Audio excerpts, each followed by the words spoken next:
Let me just say in a loud and clear voice, this ain't a plot twist. Now, might it become one? Yes. That's my point.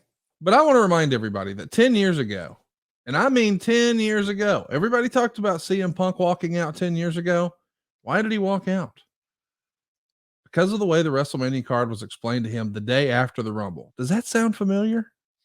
They're doing it again 10 years later. And at the time, people blamed Vince McMahon. He's not there now. But the result was the fans revolted. And it changed. And Daniel Bryan got his moment. But the original plan was Batista and Triple H for the world title at the end. And it wound up turning into a three-way. And Daniel Bryan walked out with both titles. He got the yes movement in the moment that the fan base wanted. I believe, I don't know this, but I believe this was the plan when The Rock came back to WWE. And I don't mean on television. I mean when he joined the board. I mean when they locked down the Netflix deal. All of that makes sense to me that this would have been decided at that point. Because to be clear, you and I have said multiple times on this podcast, the Bloodline is the best story in the history of WWE. But I want you to answer honestly, Eric. Do you think the Bloodline story was hotter now or a year ago with the Sami Zayn story? It was hotter a year ago. Absolutely. It cooled down. And this is the big payoff for the Bloodline story. If that's what it is, I love it. Sincerely, I do. Because you've said on this show that was one of the biggest missteps with the NWO. You didn't have the proper way to blow it off. You didn't provide real closure to the NWO angle. I am all about that. But I can't help but wonder if this is a PR move by the WWE. Now, we made this analogy last week on the program that when Papa John's got in trouble because the owner did some things he wasn't supposed to do and said some things he wasn't supposed to, nobody's supposed to, on tape, they went out and they hired Shaq, one of the most lovable spokespersons or spokespeople in all of America. And now Papa John's is enjoying great success. It feels like this was a great PR move for The Rock, who needed a win and can go back and always pull with that WWE audience back in.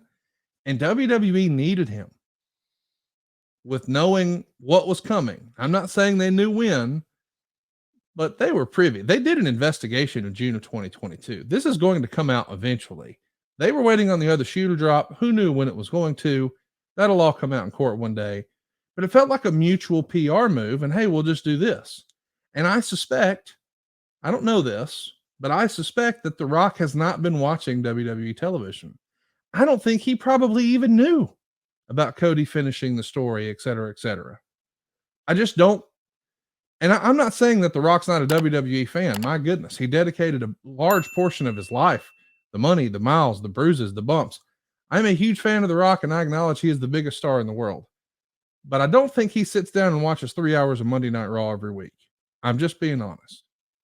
And I think he inserted himself into this story because every other time he's done it, man, people are, I mean, it's a huge pop. And it was a huge pop in Birmingham. But in fairness, there's always going to be a huge pop if it's a returning legend as a surprise. That's Pavlovian. That's built into us. That's what we love about wrestling. And I don't know that we love it being inserted into the story. So I'm hoping the idea that hashtag we want Cody, which is a shirt available now over at 83weeksmerch.com. I'm hoping between that and it trending on Twitter and the 500,000 dislikes and this story about the backlash being covered on TMZ, being covered on Barstool Sports. Like they're getting some more mainstream coverage about the backlash. It was all over Fox News. It was in USA Today. I mean, yes. It's getting massive mainstream coverage. I think they got to pivot just like they did 10 years ago with Daniel Bryan. So to your point, they have to pivot. What's that? How do you know they see? This is where I differ. And this is where right now, my mason jar, my trusty mason jar that's almost empty, that's still half full to me. Okay. As long as there's water in it, it's half full for me. I'm just not as convinced. I'm just gonna go out on a limb here. And I know I'm making an ass of myself for doing it. I know there's a lot of people that are gonna make fun of me for it. And guess what? It's like everything else that comes out of my mouth. I just do not give a fuck. because I choose to be optimistic. Yes, good for The you. situation. I believe there will be a scenario, and there's a lot of different options. I love options. I tell my kids all the time in life, always make sure you have choices and options. Don't ever put yourself in a situation where you're painted into a corner and there's no way out. Always have options, and they have so many options.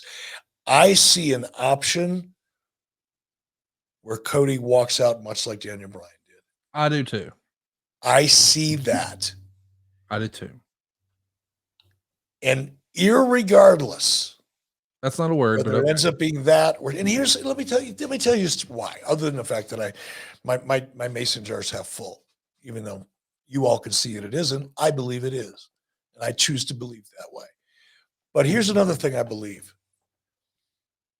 a year from now, it won't matter much because Cody's going to be a huge star. No doubt. He's already a huge star.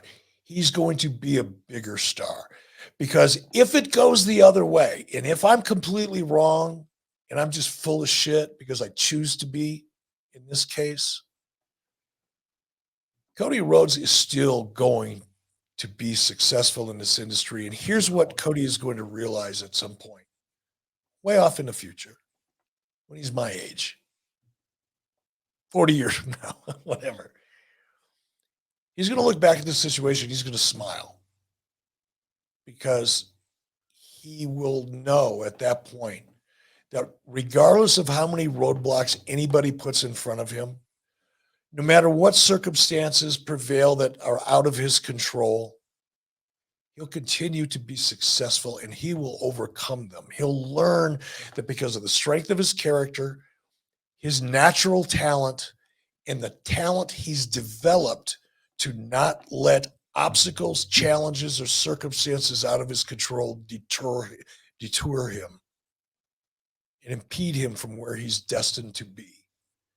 And when he realizes that he's developed the power to overcome those challenges and the obstacles, no matter who throws them in front of him or what throws them in front of him, he has the ability to overcome it.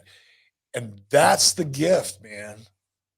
That's a gift. This situation is a gift to Cody Rhodes because whether I'm right and he comes out like Daniel Bryan did and he's got a both, which by the way, will get Cody Rhodes over 5 times more than if he just goes out and none of this stuff ever happened. Rock never shows up. Vince McMahon doesn't get into the situation he's in.